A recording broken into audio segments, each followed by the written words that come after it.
habeen wanaagsan ayaan dhegeystayaal markale idin leenahay halka aad weli nagala socotaana waa laanta af soomaaliga ee v o a oo toos aad nooga dhegeysanaysaan magaalada washington. ciidamada dowladda kenya ayaa xoog ku joojiyey dagaallo u dhexeeya laba beelood oo wada degan magaalada mooyaale ee maamulka deegaanka marsabit ee dalkaasi kenya.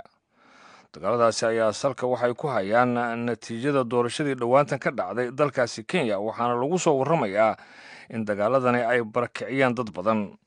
haddaba wariyaheenna v o a ee magaalada nairobi maryan maxamuud bare ayaa khadka telefoonka ee mooyaale waxa ay ku wareysatay cali borow oo ka mid ah odayaasha mooyaale. dagaalka waa sidaa sheegtay, dagaal mudduu socday. dowladda kenya ayaa tallaabo adag soo qaaday. laba dayaradood baa lasoo diray, ciidanka lugtaa lasoo diray, kor iyo hoos baa la kontroolay.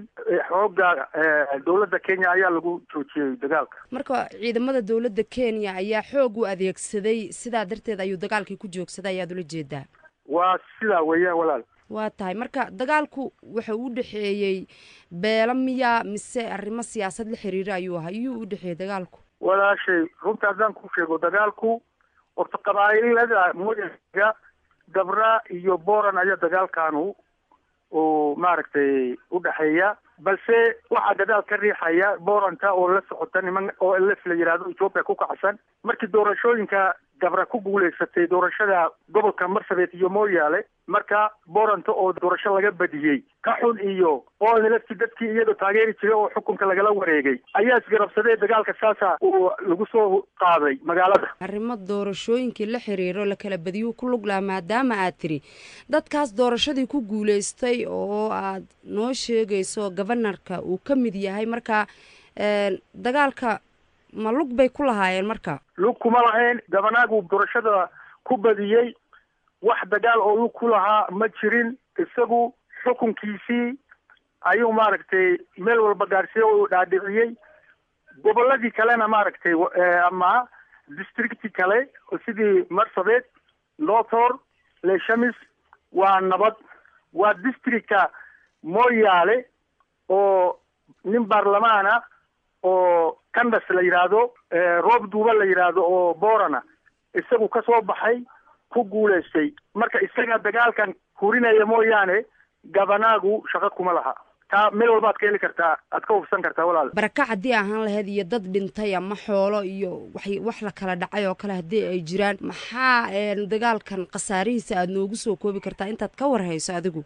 horta dagaalka waan dhex joognay, hub waaweyn baa lasoo adeegsaday. dagaal beeleed ba lama dhihi karo. haddaad maqli lahayd dagaal aada u culus buu ahaa. dhimashadana ilaa 140 waa la sheegayaa hadduusan ka badnayn. barakaca labadii qabiil oo dagaalamay labadaba way barakaceen. xagga Ethiopia ay galeen. gabrahana gabra Ethiopia degan buu la degay. borantana boranta Ethiopia joogtan buu la degeen. barakaca hal qof kuma harin wadankii lagu dagaalamay. hadda dowladda dhexe booliskeedii iyo ciidankeedii iyo wixiiba gacanta ku haya wadanka laga qaxay. midda kale guryaha fara badan oo la yaqaan oo dhan baa la gubay, waa la biliqaysay, waa la gubay magaalada. warar baa waxay sheegayaan in dagaalka ay Ethiopia ku lug leedahay ee socday. marka maxaa taas nooga biirin kartaa? dowladda Ethiopia iyo dowladda Kenya sidaad la socotaaba xiriir fiican baa ka dhaxeeya. dowladda Ethiopia dagaalkaas wax luga oo ku lahayd ma jiraan. dagaalkaas qabaa'ilka dagaalamay iyo nimankii ujeedada leh oo aan kuu sheegayo oo elefta mooyaane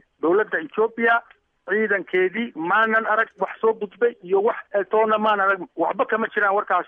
sal iyo raadna toona ma laha. dagaalkii hadda waa istaagay oo dowladda Kenya xoog ku joojisay. ka waran jawiga iyo saasaanta iyo hadda sida ay xaaladdu tahay iyo dareenka aad qabtaan oo hadda aad ku joogtaan mooyaale? dagaalka xoog buu ku istaagay mooyaane labadii reer sidoodii bay u hubeysan yihiin. meeshii lagu dagaalamay unbay kala durkeen. caad kale oo dagaaleedna way furan karaan. dhul fara badan bay isla degaan. waxaan ka cabsi qabnaa inuu dagaalku maaragtay meelo kale ama caad kale ka bilowdo. sidaa awgeed dowladdii joojin keli maahe haba joojisni way fiican tahay in dagaalkan xal waara loo helo. waa dagaal soo noqnoqday. doorashada Kenya ka hor buu bilowday ilaa iminku socda inay dawladdu maaragtay nimankaas oo meesha ku dhuumanayaan meesha ka saarto dadkii iska soo horjeeda oo caaga kale inay furtaan laga yaabana laga hortago odayaashii beelahana la isku keeno wixii la kala gaarina maaragtay laga wada hadlo yaan soo jeedin lahaa kaasina wuxuu ahaa Cali Borow oo ka mid ah odayaasha Mooyaale oo khadka telefoonka ugu waramayay wariyaheena VOA ee magaalada Nairobi Maryan Maxamuud Barre